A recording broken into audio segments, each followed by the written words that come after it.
Vous appréciez Radio Matania? Vous apprécierez également notre site web églisematania.com. Un site web vous informant de nos activités, vous proposant des résumés et replays de prédications. Restons connectés et partageons la parole avec églisematania.com.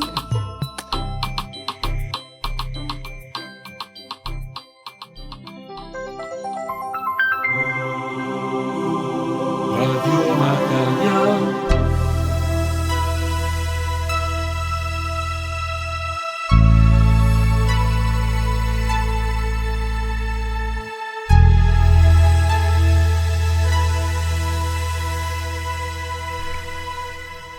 Auditeurs de Radio Matania, c'est le moment de la prédication et celle que je vous propose est une prédication du pasteur Claude Messidibazi qui a pour titre « L'église des espoirs ou espérance ».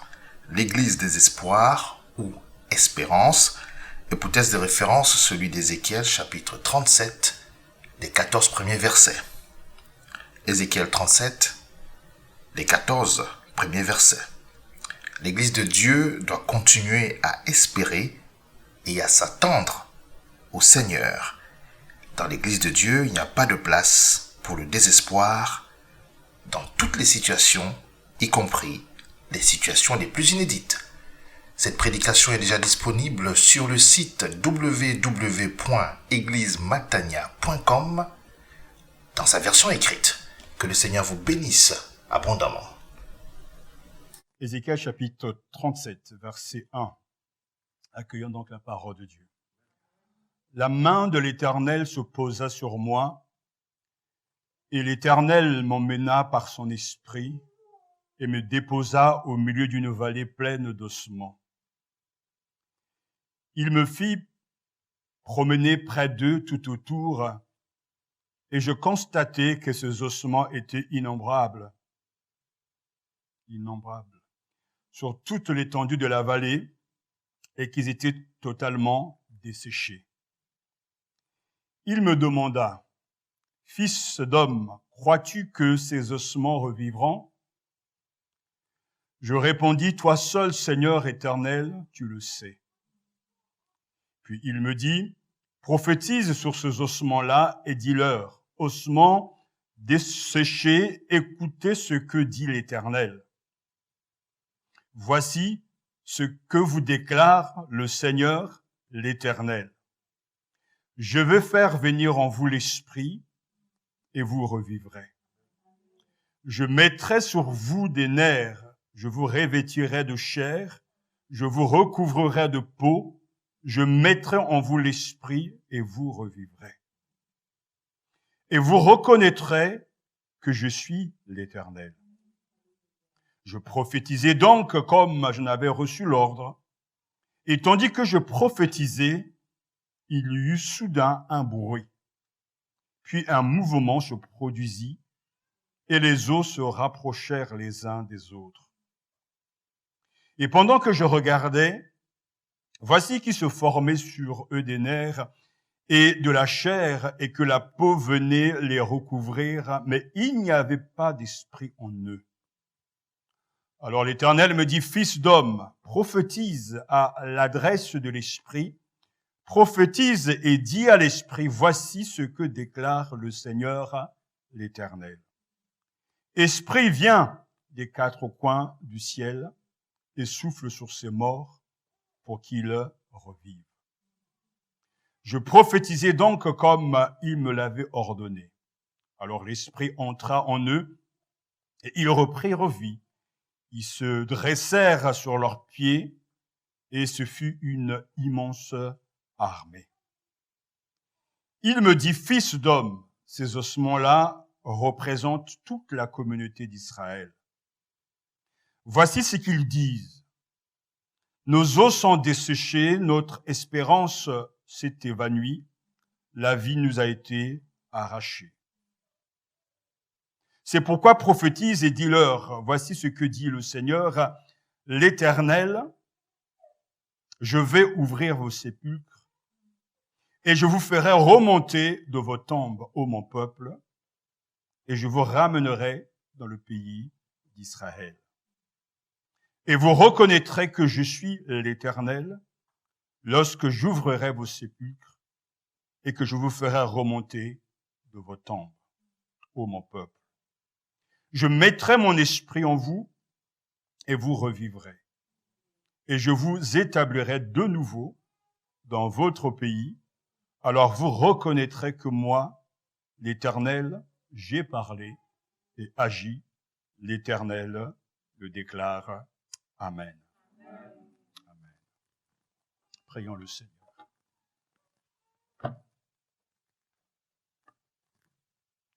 Dieu notre Père, toute écriture est inspirée et nous est utile.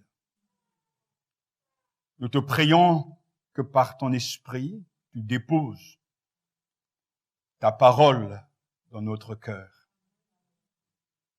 Donne-nous de vivre cette parole à l'instant même, car tu es présent et tu veilles sur ta parole afin de l'accomplir. Sois béni pour la bénédiction que tu répands sur tes enfants à l'écoute de ta parole. Seigneur, nous sommes prêts et nos cœurs sont sincèrement ouverts devant toi pour que tu œuvres toi-même avec force, sagesse et puissance. À toi le règne et que ton nom soit sanctifié au nom de Jésus. Amen.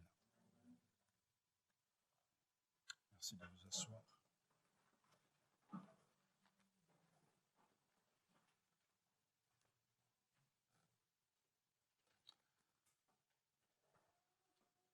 L'Église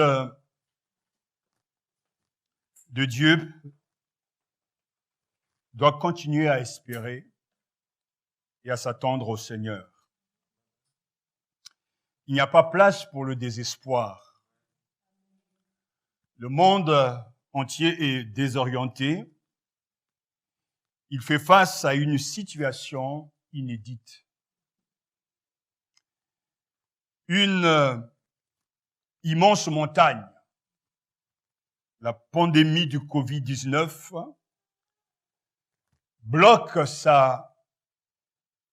son avenir,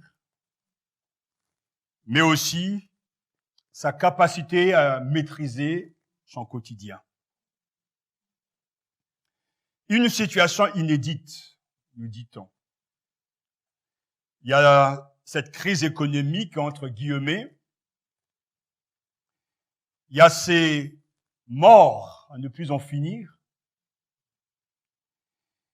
Il y a ce regain encore de cette pandémie du Covid-19, et nul ne sait dans 6 mois ce qui va se passer.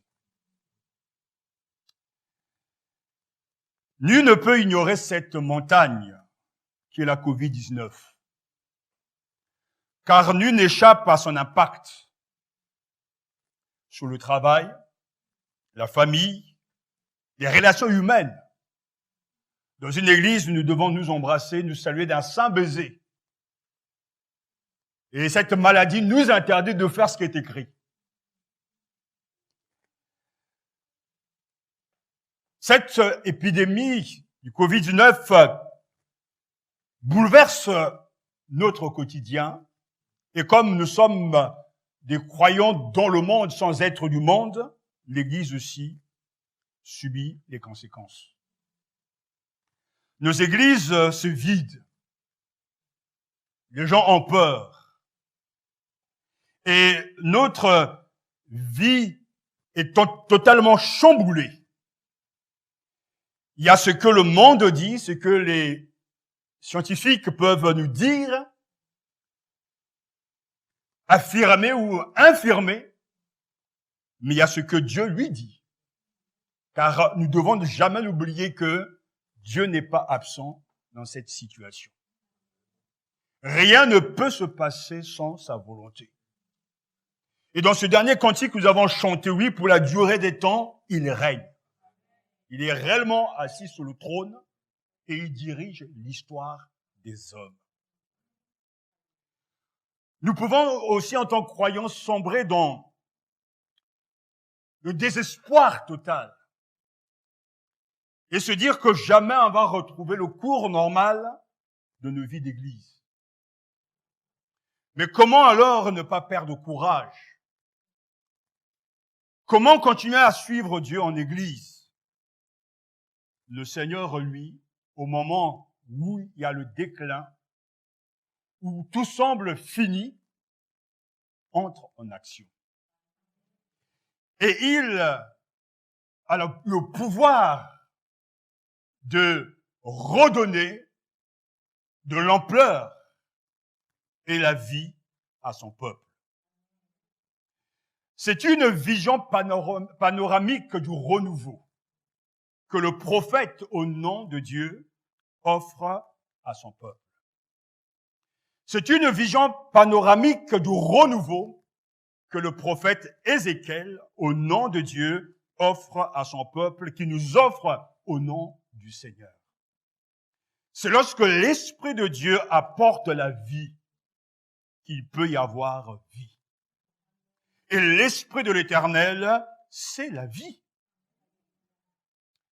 Devient une aussi puissante vision. Israël est en deuil. Israël pleure la mort de son espérance.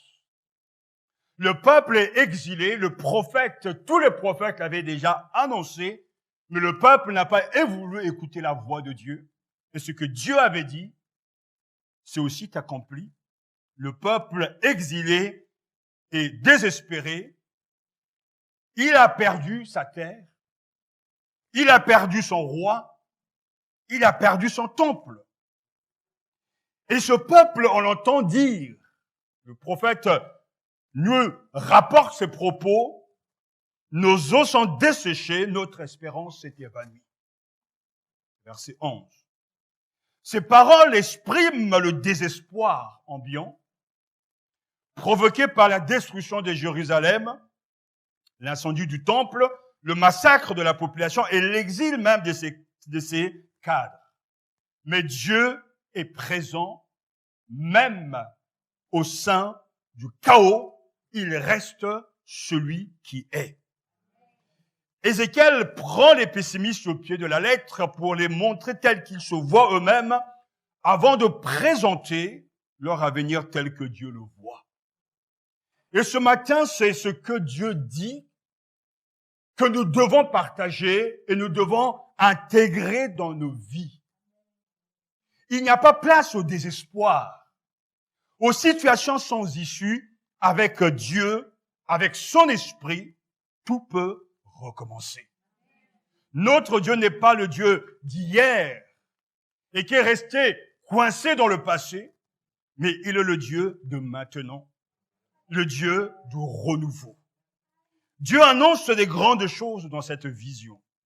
Dieu recrée son peuple par sa parole et lui donne la vie par son esprit. C'est lorsque l'Esprit de Dieu est présent que vraiment quelque chose se passe.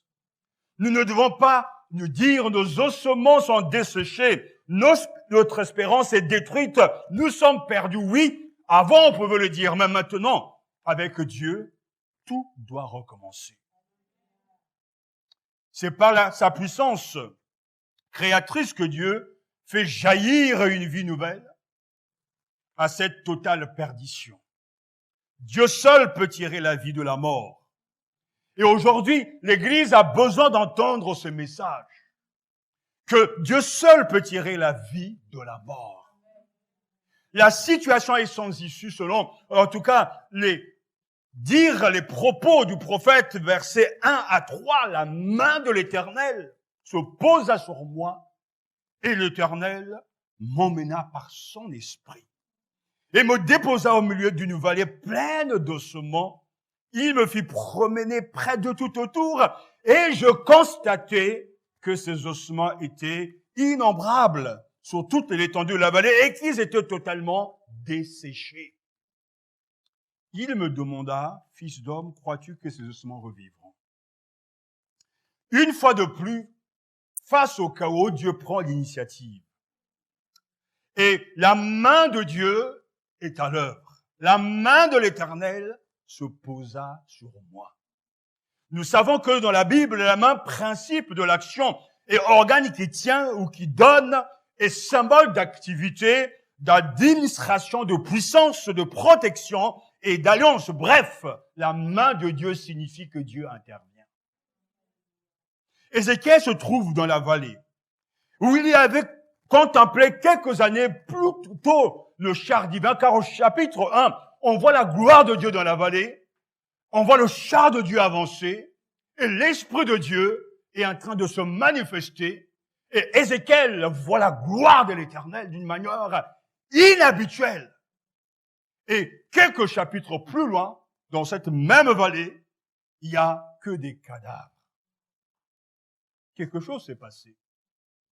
Le peuple n'a pas obéi. Le peuple n'a pas écouté la voix de Dieu.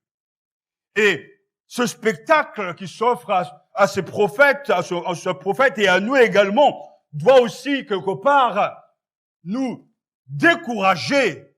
La vie n'est plus là. La mort est en train de gagner, à toucher le peuple élu. Il me fit promener près de tout autour et je constatais comme si Dieu lui dit, mais constate toi-même, tu dois voir la réalité avant de transmettre ma parole. Il veut qu'il soit dans le concret. Il n'y a pas de trucage. Ces ossements sont desséchés. C'est vraiment une situation catastrophique. Tout semble fini. C'est à ce spectacle que Dieu invite son prophète à faire un tour. Symbole de la désespérance, de la mort, le texte nous dit, c'est avec beaucoup de puissance, ils étaient tout à fait desséchés.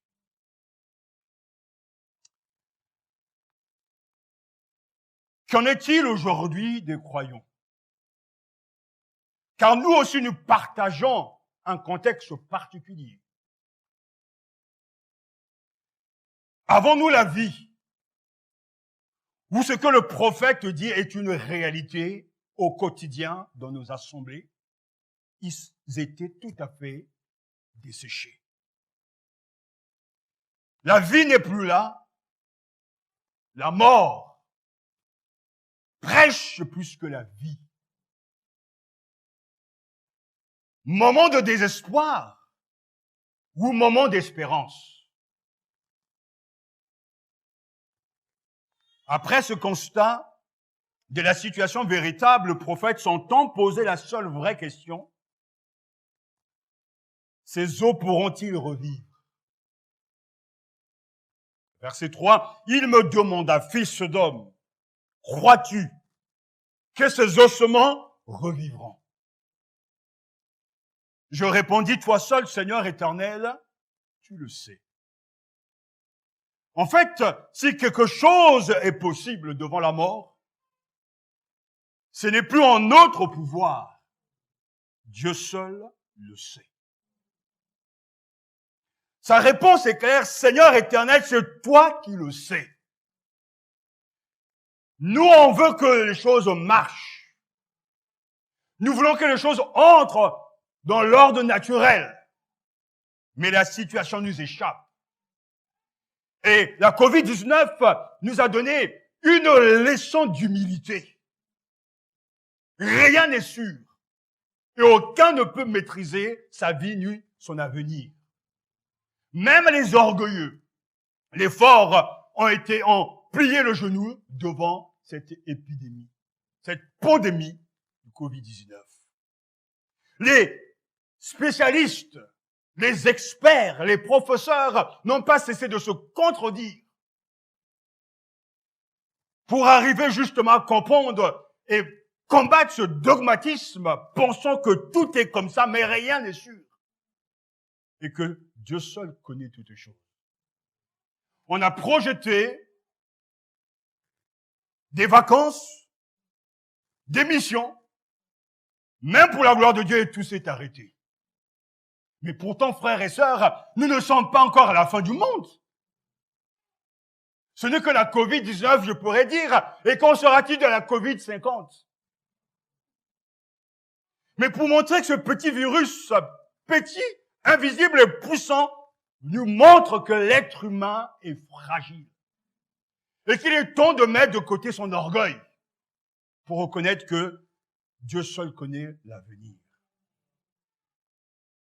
Ce n'est pas un témoin passif qui assiste au déroulement de la vision, mais un prophète qui s'attend à être bouleversé par une démonstration de la puissance de son Dieu. Toi seul, Seigneur éternel, tu le sais. Puis il me dit au verset 4, prophétise sur ces ossements-là. Et dis-leur, ossements desséchés, écoutez ce que dit l'Éternel.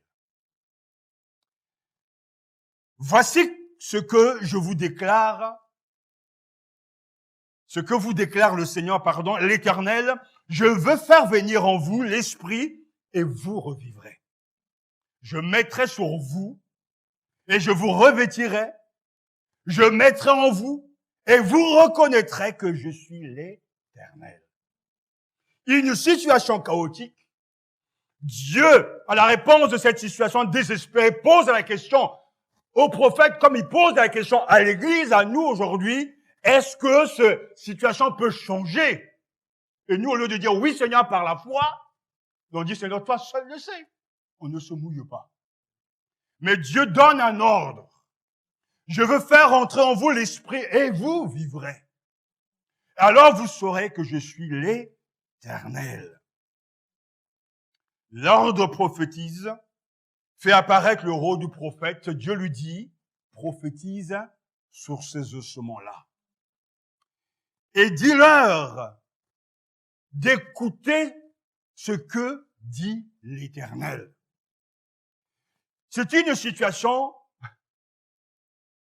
je dirais, tellement inhabituelle.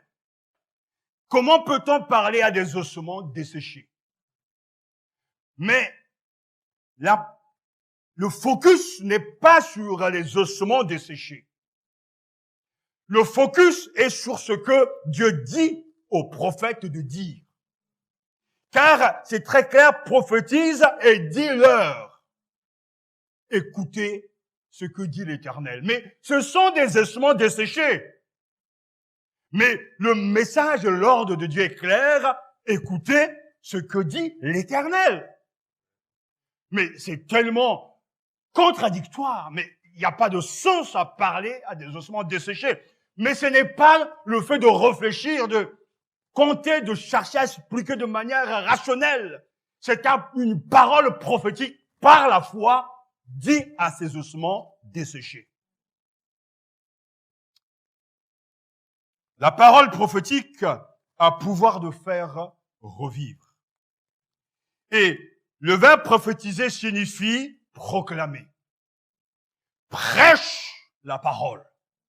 Le prophète étant le porte-parole de Dieu reçoit l'ordre de prophétiser sur des ossements desséchés. Et la suite montre qu'il s'agit d'adresser à ces ossements une parole que Dieu lui communique. Là, j'ai mon classeur. Et quel verset voyez-vous avec ce beau dessin? Proclame la parole. Insiste que l'occasion soit favorable ou non, convainc, réprimande, encourage par ton enseignement avec une patience inlassable. 2 Timothée, chapitre 4, verset 2. Ce que Ézéchiel fait, c'est ce que nous sommes en train de faire. Proclame la parole.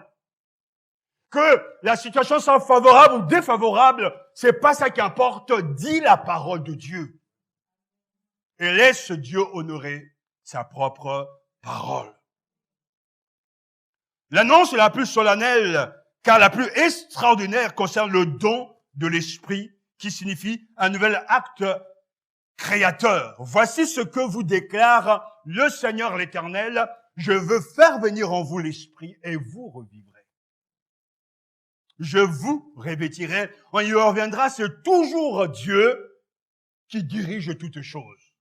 Comme dans le jardin d'Éden, au moment où Dieu va créer l'homme et la femme par la suite, d'abord il va façonner le corps. Et ensuite, il va insuffler son esprit et l'homme est devenu un être vivant. Alors, il y a une expression roua que l'on traduit par esprit avec un petit e parlant du souffle en tant que tel, parce que le mot roua qui est utilisé ici, il faut le comprendre toujours selon le contexte, parce que le mot esprit, ça peut être l'esprit que Dieu nous donne pour nous donner la vie et qui est donné à tous les êtres humains. Sans l'esprit, le souffle de Dieu, personne ne peut être vivant dans sa chair. Et sans l'esprit de Dieu avec un grand E majuscule, personne ne peut recevoir la vie de Dieu. Mais Dieu souffle en eux un esprit, le souffle de vie, pour qu'ils redeviennent tout simplement des êtres humains. Et c'est ce que Dieu, il fera. Il ne suffira pas de vivre, il importera de reconnaître l'auteur de la vie.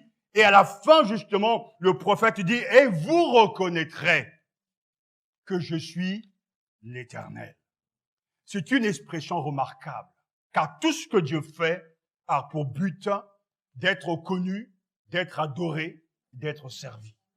Les actions de Dieu ont pour but de nous amener vers lui, de la repentance et pour pouvoir le reconnaître comme étant l'unique, le seul véritable Dieu. Dieu agit pour se faire connaître et lorsque nous le connaissons, nous l'aimons et nous l'adorons en esprit et en vérité afin qu'il sache me reconnaître que je suis l'Éternel. Alors que soit la situation, sans issue, quel que soit l'état et la condition de son Église aujourd'hui, Dieu prend les choses en main. Il agit par son esprit dans le but de démontrer et de se faire voir à son peuple la déclaration de reconnaissance et vous saurez que je suis Yahvé.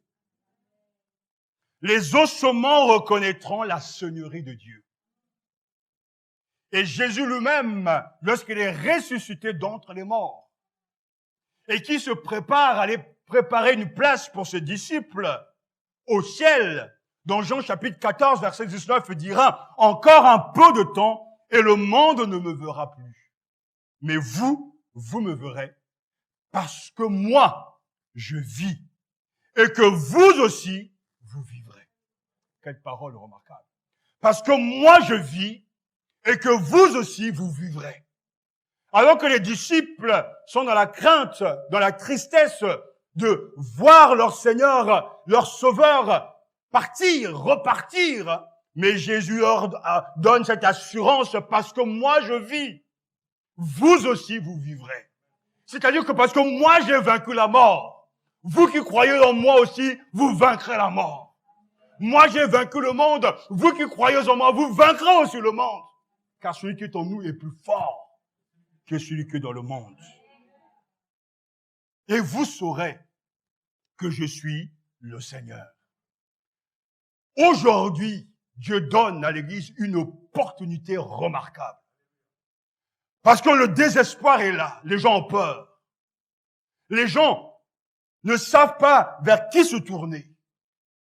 Mais l'Église a un message prophétique, un message puissant de parler aux ossements desséchés et Dieu donne la vie. Je prophétisais donc comme je n'avais reçu l'ordre. Et tandis que je prophétisais, il y eut soudain un bruit.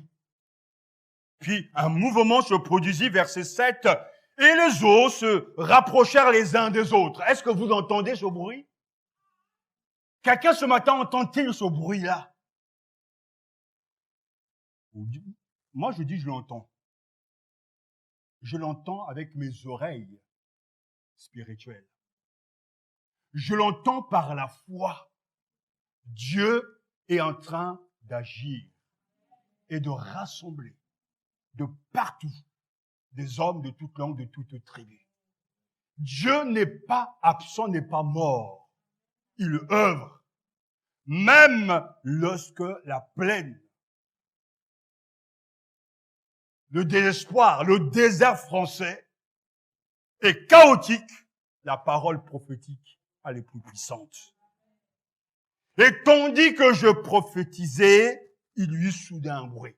Et on voit bien là, dans cette parole, le schéma habituel de l'action de Dieu. Dieu, une parole, un homme, l'obéissance et le résultat. Toujours. Rien ne peut se faire sans ce schéma. Dieu parle. Dieu choisit quelqu'un. La personne peut accueillir la parole et rester là et rien faire avec cette parole. Mais dès qu'il entre dans la pratique de la parole, les choses se concrétisent. Et ce schéma, on le voit, parce que c'est ce schéma qui appartient à Dieu. Quand le chaos est là, au commencement, Dieu dit que la lumière soit, et la lumière fut. Frères et sœurs, chers amis, il ne s'agit pas d'écouter simplement la parole de Dieu et de l'accepter, c'est une bonne chose en soi. Mais il s'agit de pratiquer la parole, de marcher avec la parole, de dire la parole, parce que cette parole doit être proclamée pour que la vie de Dieu touche les âmes égarées. Il y eut soudain un bruit, puis un mouvement se produisit et les eaux se rapprochaient les uns des autres. Et pendant que je regardais, il est acteur, en même temps spectateur, le prophète. Voici qu'il se formait sur eux des nerfs et la chair et qu'une peau venait les recouvrir, mais il n'y avait pas d'esprit en eux. C'est-à-dire le souffle vital, le souffle de vie. Et c'est par sa puissance créatrice que Dieu va faire jaillir une vie nouvelle. Alléluia. Suite à l'obéissance du prophète interpellé, l'événement se réalise sur le champ. C'est l'heure aujourd'hui, et je crois que c'est ainsi que Dieu nous a dirigés dans la prière, c'est l'heure aujourd'hui que dans nos églises, il y ait des hommes et des femmes de foi. C'est l'heure à la confiance, ce n'est pas l'heure au désespoir. L'heure à la désespérance, non, que nos églises soient remplies d'hommes, remplies du Saint-Esprit et de foi, qui, au lieu de se laisser berner par cette ambiance, par le désastre visible, proclament la parole de Dieu. Parce que Dieu parle dans le chaos pour que la vie pénètre le chaos. Et l'église de Matania doit proclamer, et nous proclamons encore par sa grâce, la parole. Et que les chaises soient vides ou pas, la parole crée quelque chose. Parce que cette parole, elle n'a que du succès quand elle vient de Dieu. Elle n'a pas d'obstacle capable. Seule ta parole, elle est vivante, pénétrante, parle la parole de Dieu. Et là où tu es, dans ton quartier, là où tu travailles, au lycée, au collège, à la rentrée, parle la parole de Dieu et laisse cette parole courir. Et avoir une belle course. Car que tu vois ou tu ne vois pas, cette parole réussira. Et Jérémie est un des prophètes que j'aime, mais dès que Dieu l'appelle, il lui donne une assurance clé. Que vois-tu, je vois, c'est un mon Dieu. Et Dieu dit, chapitre 1, je veille sur ma parole afin de la accomplir. Et c'est ainsi, Dieu veille sur sa parole. Dieu a dit aux prophètes que si ce peuple ne m'écoute pas, ils seront exilés, ils vont tout perdre. Et le peuple a négligé la parole, et ce que Dieu a dit, c'est accompli à la lettre. Mais pourtant, le Dieu qui punit est aussi le Dieu qui restaure. Parce que Dieu aime sa gloire. Et Dieu se glorifie lorsqu'il va au bout de son dessein pour la gloire de son Saint-Nom. Alors, il y eut soudain un bruit, mais il n'y avait pas d'esprit en eux.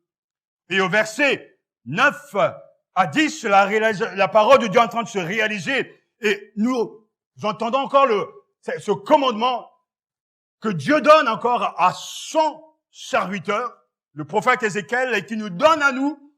Alors, l'Éternel me dit, fils d'homme, le corps est là, mais l'esprit n'est pas en eux. L'esprit, le souffle de vie. Fils d'homme, qu'est-ce que tu dois faire? Prophétise. À l'adresse de l'esprit, et prophétise et dis à l'esprit. Quel privilège! Esprit, viens des quatre coins du ciel et souffle sur tous ces morts pour qu'ils revivent. Je prophétisais. Ézéchiel ne fait pas de miracle. Ézéchiel ne change pas la situation. Ézéchiel exécute à la lettre la parole de Dieu et le résultat vient de Dieu. Nous n'avons pas à chercher les résultats. Nous sommes obsédés par les résultats. Je vais évangéliser, il doit y avoir 10 âmes qui vont se convertir. Je veux prêcher, tout le monde doit dire Amen, Alléluia, doit se convertir. Avec Dieu, ça ne se passe pas comme ça. Mon travail en tant que prédicateur n'est pas de vous convertir sur le job du Saint-Esprit de Dieu. Mon travail, c'est de proclamer. Le reste, c'est votre problème. Je dirais aussi mon problème entre guillemets, mais c'est avant tout votre choix et votre décision. Parce que si vous ne comprenez pas, si on ne comprend pas ce principe, je peux vous assurer que bien des prédicateurs finiront au bout d'un an par démissionner de leur tâche. Le résultat appartient à Dieu. Aujourd'hui, 30 ans après, les prédications de mon père spirituel sont en train de me bénir. Comme quoi, qui aura pensé que ce qui a été prêché à 30 ans peut encore me bénir aujourd'hui? Mais la parole de Dieu n'a pas de fin. La parole de Dieu ne s'arrête pas dans le passé. Ce que Dieu nous demande, c'est de parler. Mais nous voulons tout de suite voir les résultats de nos paroles, de notre prédication. Seigneur, on prêche, ça fait des années. Oui, maintenant on prêche depuis des années, oui. Mais entre-temps, je suis parti voir mon ami Jérémie. Comment ça se passe? Ça fait combien de temps? Oh, Jérémie, tu prêches? Ça fait 40 ans. Il y a eu combien de conversions? Mais pas grand-chose. Mais car j'ai appris cette leçon, le vase qui est en train de faire n'a pas pris, mais je recommence. Ce qui est terrible, c'est que avec Dieu, tout est lent. Et cette lenteur est pénible pour moi comme pour vous. Nous, on veut du speed, de ce qui est rapide. Mais Dieu ne travaille jamais comme ça. Est-ce que vous êtes convaincu que Dieu est réellement vivant? Comment se fait-il qu'une église a besoin d'attendre des siècles pour se constituer? Et pourtant, c'est Jésus qui a dit, tout pouvoir m'a été donné sur la terre comme au ciel. Mais nous sommes encore au 21e siècle en train de construire, de faire avancer l'œuvre de Dieu. Dieu prend son temps. Et cette lenteur nous dérange. Et nous sommes dans cette impatience, dans cette colère même, parce que Dieu tarde. Mais c'est là où on apprend, et c'est là où Dieu nous enseigne, que la fidélité on appelle à sa vocation, c'est la clé de tout. Et la foi attend même qu'on ne voit pas. La foi espère même quand les choses ne sont pas là. Et c'est pour cela, c'est un défi aujourd'hui, à continuer à proclamer, alors que les gens se détournent de la sainte doctrine, à continuer à prophétiser la parole de Dieu en croyant que ce qui est sorti de la bouche de Dieu ne reviendra pas à lui sans avoir accompli son dessein. Ce qui est remarquable quand vous grandissez dans la foi, c'est qu'il y a des gens même, j'ai vu des gens qui ont fait du mal il y a 20 ans, et 20 ans après viennent demander pardon. Je me dis, mais ça prend autant de temps? Il y a des gens qui, à 20 ans, n'aimaient pas la vérité, et quelques temps après, 20 ans après, viennent dire, mais, pasteur, mais vraiment, vous avez raison. Mais il a fallu attendre 20 ans pour que tu arrives à comprendre cette vérité élémentaire. Dieu a sa manière de gérer les choses. À lui soit la gloire pour les résultats, le plus ou le moins, mais il dit, parle à l'esprit, viens. Et je sais que quelquefois, on peut se décourager.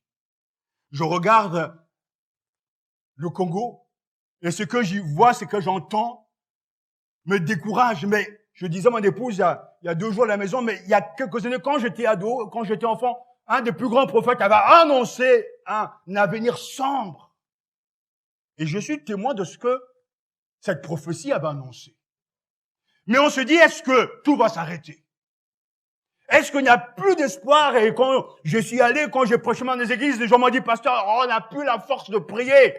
Combien de prières, de quelle manière il faut encore prier? Et c'est vrai que, entre guillemets, Dieu semble nous décourager.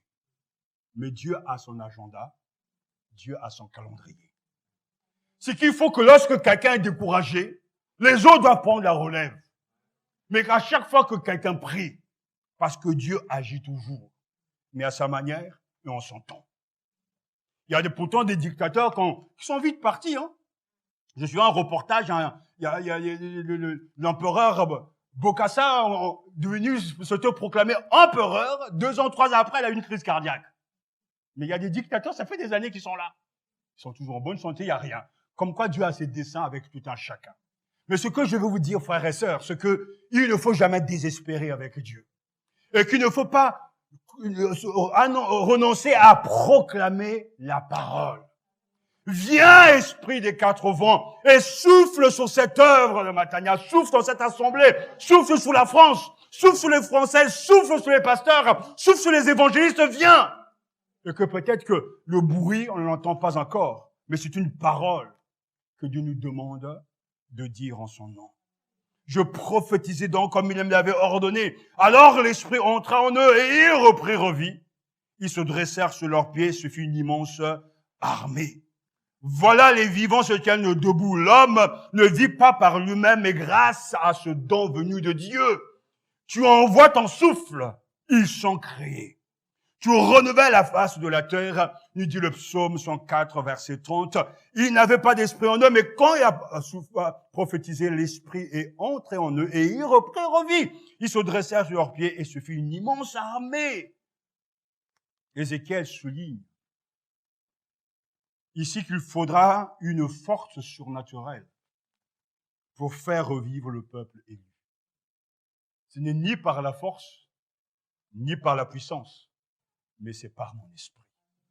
La situation actuelle de l'Église demande une force surnaturelle pour faire revivre le peuple de Dieu.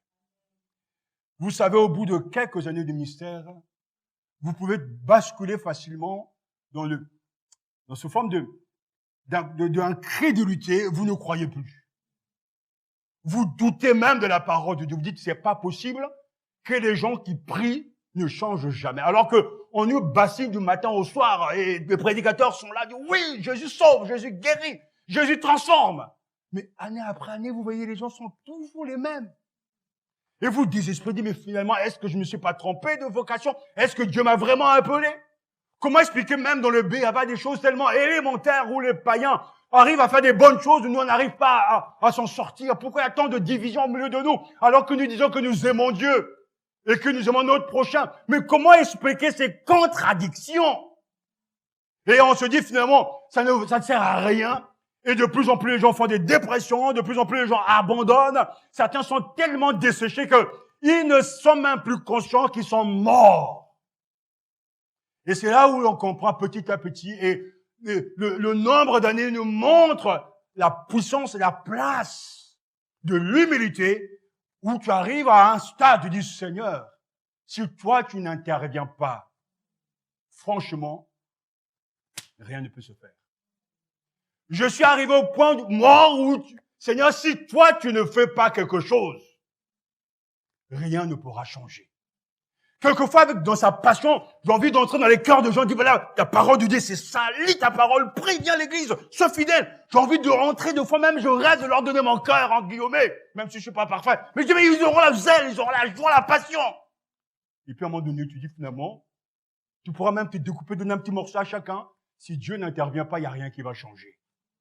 Et c'est là où on se rend compte que oui, Jésus envoie en mission ses disciples et dit, mais vous ne pouvez pas partir sans la réception de l'Esprit Saint. Et tout à l'heure, frère nous l'a rappelé, mon épouse aussi également, vous recevrez une puissance. Le Saint-Esprit survenant sur vous, et alors vous serez mes témoins. Mais si Jésus le dit à ses disciples qui l'ont fréquenté 24 heures sur 24, qui ont vu des miracles, qui ont reçu l'autorité de chasser des démons, de guérir des malades, si Jésus leur dit, attendez, restez là. Si eux en ont besoin, à plus forte raison, nous.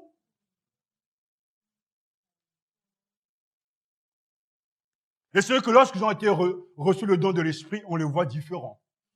Ceux qui jadis régnaient leur maître avaient peur. On le voit être heureux d'être tabassé au nom de Jésus. Eh ben, dis donc, ça c'est le Saint-Esprit qui le fait. Hein. On le voit être en prison et être dans la joie. Chanter des cantiques en prison. Alors que avant, il fouillait l'épreuve, la persécution, la honte même de suivre Jésus. Mais après la venue du Saint-Esprit, c'est un peuple différent. C'est pour cela, frères et sœurs, seul l'Esprit de Dieu peut donner la vie et changer le cours de l'histoire. Et ainsi, Ézéchiel souligne qu'il faudra une force surnaturelle pour faire revivre le peuple élu. Seigneur, souffle sur notre assemblée. Et que ceux qui, pendant des années, nous en suivons, sont au milieu de nous et qui n'arrivent pas encore à entrer dans la vie spirituelle, dans la vie avec Dieu, dans la vie de l'esprit, soient touchés par la puissance et le vent de l'esprit. Alléluia. Il me dit, fils d'homme, ces ossements-là, c'est toute la communauté d'Israël. Et nous voulons prier aussi, Seigneur, pour tes serviteurs découragés parce qu'ils sont nombreux. Nous entendons tant de témoignages. Certains n'y croient plus. Certains sont entrés dans la routine et sont devenus des fonctionnaires de l'évangile, mais ils n'ont plus la vie parce qu'ils sont découragés, déprimés. Seigneur, souffle un esprit nouveau. Donne de la fraîcheur à tes serviteurs. Élève au milieu de nous des évangélistes remplis du Saint-Esprit et de foi. Fils d'homme, ces ossements-là, c'est toute la communauté d'Israël. Voici ce qu'ils disent. Nos os sont desséchés, notre espérance est évanouie, notre vie est brisée. Oh Père, je te rends grâce parce que tu entends ce cri de désespoir. C'est pourquoi prophétise et dis-leur, voici ce que dit le Seigneur l'Éternel, je vais ouvrir vos sépulcres et je vous ferai remonter de vos tombes, ô mon peuple, et je vous ramènerai dans le pays d'Israël. Pourquoi Dieu va-t-il agir ainsi? Mais parce que c'est son peuple.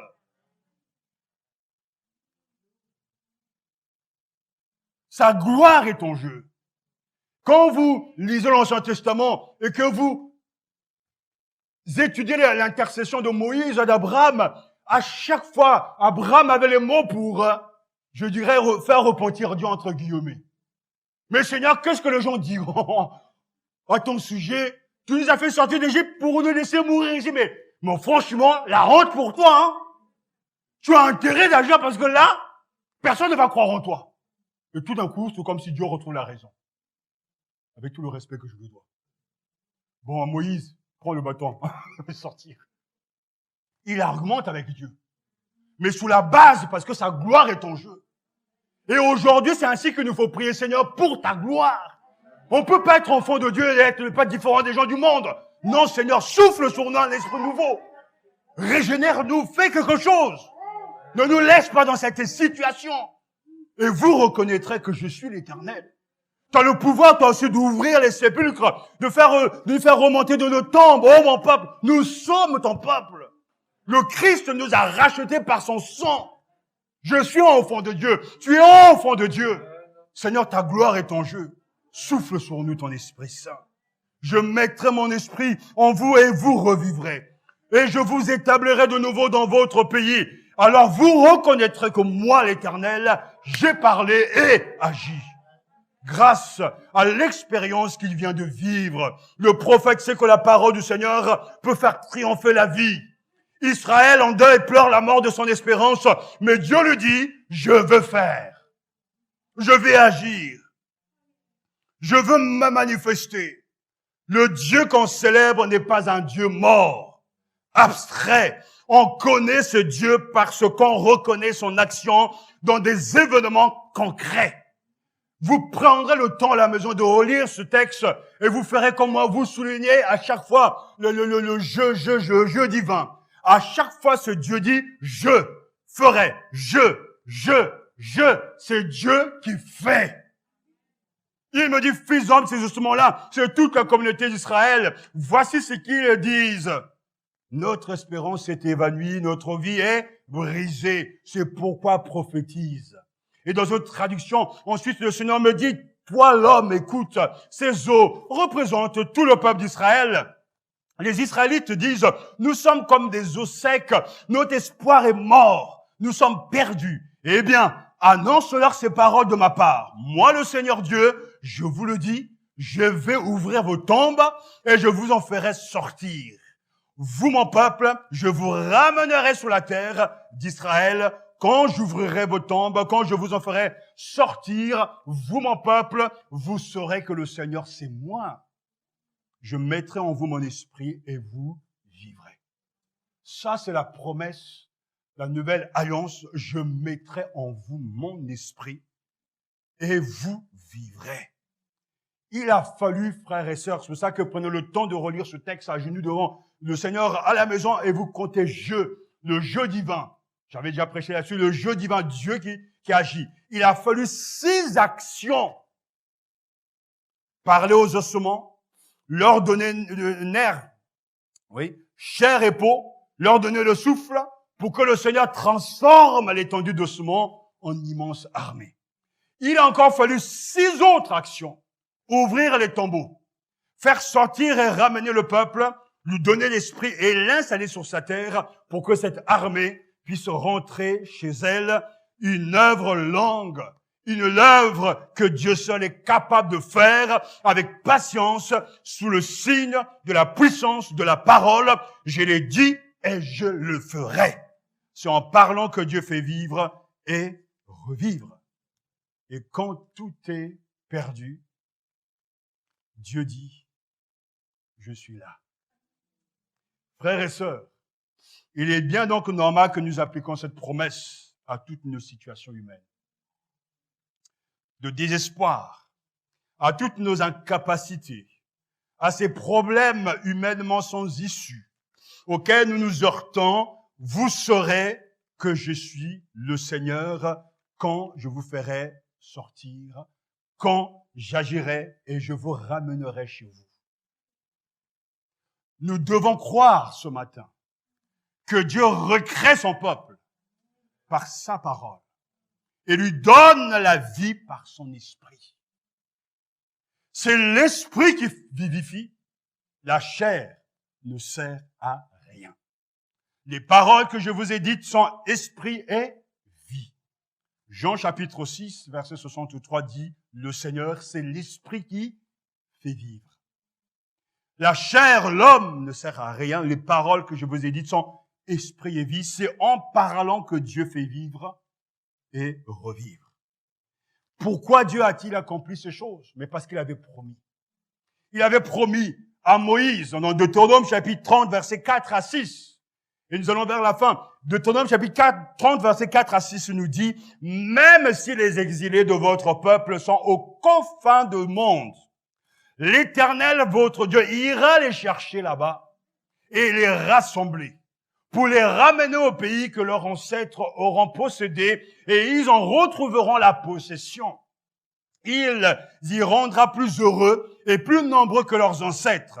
L'Éternel, votre Dieu, vous circoncira le cœur et celui de vos descendants pour que vous l'aimiez de tout votre cœur et de tout votre être. C'est qu'ainsi vous viviez. Dieu honore sa parole. Et ses actions sont réelles. Des événements concrets sont, je dirais, on peut les toucher, sont réels dans le monde réel. Quand le jeu de Dieu entre en action, il y a un bouleversement total. Quand Jésus vivant, ressuscité, rencontre un païen, un puissant païen, il y a un bouleversement total. Car il ne peut pas ne pas se glorifier dans sa capacité de changer les choses. La grandeur de notre Dieu se trouve là.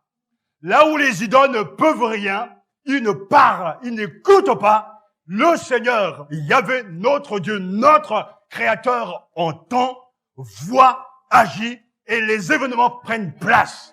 Il y a une réalité spirituelle. Même si c'est une petite réalité spirituelle, mais elle existe là où Christ est. Il y a quelque chose de divin. Il y a quelque chose de surnaturel. Car le Christ amène sa présence, amène sa puissance, son amour, son pardon et la puissance de sa résurrection œuvre pour que ceux qui jadis étaient morts aient la vie, mais une vie de Dieu, une vie surnaturelle qui va de plus en plus pénétrer notre être intérieur au point de rejeter extérieurement ce qui est mort, stérilité et fantaisie pour laisser place à une vie surnaturelle dans un corps naturel, dans un monde dominé par Satan, mais où celui qui est en nous est plus fort que celui que dans le monde. Être chrétien, c'est être habité par l'Esprit de Dieu. Et l'Esprit de Dieu n'est pas un esprit de mort, n'est pas un esprit de ténèbres, n'est pas un esprit de désespoir, mais un esprit de vie, un esprit de bonne santé spirituelle, un esprit d'amour, un esprit de vérité.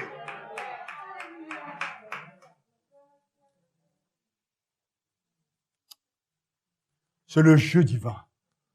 Oh Seigneur. Je ferai. Le jeu divin suggère que nous dépendons de lui. Le jeu divin inspire la confiance et l'assurance. Israël, souvent mort, Dieu le libérera de la tombe. Dieu lui rendra la vie et c'est ce qu'il a fait. À lui soit la gloire. Est-ce que tu doutes encore aujourd'hui de la puissance de Dieu? Est-ce que tu doutes encore aujourd'hui de ses paroles? C'est l'esprit qui vivifie. La chair ne sert à rien. Mes paroles sont esprit et vie. C'est lorsque l'Esprit de Dieu apporte la vie qu'il peut y avoir vie. L'Esprit de Jésus, l'Esprit de l'Éternel, c'est la vie. Avec un grand V. J'écoutais à la maison notre fils en train de dire à sa maman, toi tu chantes tout le temps, tu pries tout le temps. Une manière de dire, mais c'est pas normal. Et mon épouse a répondu, c'est tout à fait normal. Un chrétien doit tout le temps chanter, il doit tout le temps prier. Un chrétien doit toujours être dans la joie, dans le louange. Parce que Dieu est présent, non pas simplement dans un lieu, à l'église, dans un local, mais partout il est présent. La vie de l'esprit ne dépend pas des circonstances. Peut-être que vous n'avez pas beaucoup d'argent pour finir le mois, ou aller en vacances. Peut-être que vos proches sont malades. Peut-être que votre situation personnelle est difficile. Peut-être qu'on vous aime pas dans votre famille. Peut-être que vous n'arrivez pas à être ce témoin de Jésus, que les circonstances sont tellement défavorables. Et vous dites à vous-même, ça fait tant d'années que j'espère, il n'y a rien qui change. N'oublie jamais que Dieu ne change pas l'extérieur, mais d'abord l'intérieur. C'est quand l'Esprit de Dieu vient en toi que tu as une autre vision du monde, que tu as une autre vision par rapport à l'argent, par rapport à tes projets, par rapport à la famille. Mais tant que cette vie de l'esprit ne pénètre pas en toi, tu vas continuer à regarder ta situation d'un point de vue humain. Et à chaque fois, tu vas sombrer dans le désespoir. Peut-être que tu pries pour un être cher, ça fait des années, mais ne désespère pas. Dieu a le dernier mot. Et au moment où tu ne t'attends pas, Dieu est capable de tout changer. Je vous disais pour finir qu'à chaque fois qu'on vient à l'église, on vient avec la foi. Parce que je suis témoin du réveil. Dieu peut en un seul instant bouleverser le cours de l'histoire. Il peut se passer via cette église un réveil sans précédent. Comme ce qui s'est passé même au Congo, au Rwanda, en Écosse, Pays de Galles, etc. Dieu peut se saisir de 2 personnes et changer le cours de l'histoire. Mais il faut avoir la foi. Vous venez dimanche après dimanche, il semblerait que rien ne se passe, mais il se passe toujours quelque chose. Et un jour, tout à coup, comme nous dit, acte. L'esprit tomba, il souffla, tout à coup. De manière inattendue. Et là, à la maison, au travail, quand vous avez des collègues difficiles et compliqués, vous êtes en train de dire, oh Seigneur, il faut lui fermer sa bouche. Non, demande à l'Esprit de Dieu de te changer d'abord. Tu auras de la compassion pour ton collègue et tu vas l'évangéliser. Dans l'église où tu es, tu ne supportes pas tes frères, tu ne supportes pas les serviteurs. Au lieu de demander, Seigneur, changer, demande à l'Esprit de Dieu de te changer d'abord. Tu pourras soutenir ton frère ou ta sœur ou l'encourager. L'un des plus grands ministères que Dieu nous donne aujourd'hui, c'est le ministère de l'encouragement. Et je veux vous encourager. Et je vous ai encouragé avec la parole de Dieu. Recevons ce matin l'Esprit de Dieu. Recevons sa parole. Et laissons cet Esprit Saint nous guider les uns et les autres. Je veux que nous nous en prier chacun pour demander à Dieu d'être revigoré, d'être rafraîchi par la puissance de son esprit. On peut chanter ce cantique, frère. Bienvenue Saint-Esprit. Alléluia. Et prions le Seigneur, les uns après les autres, avant de nous séparer, pour demander une action du Saint-Esprit sans précédent dans nos vies.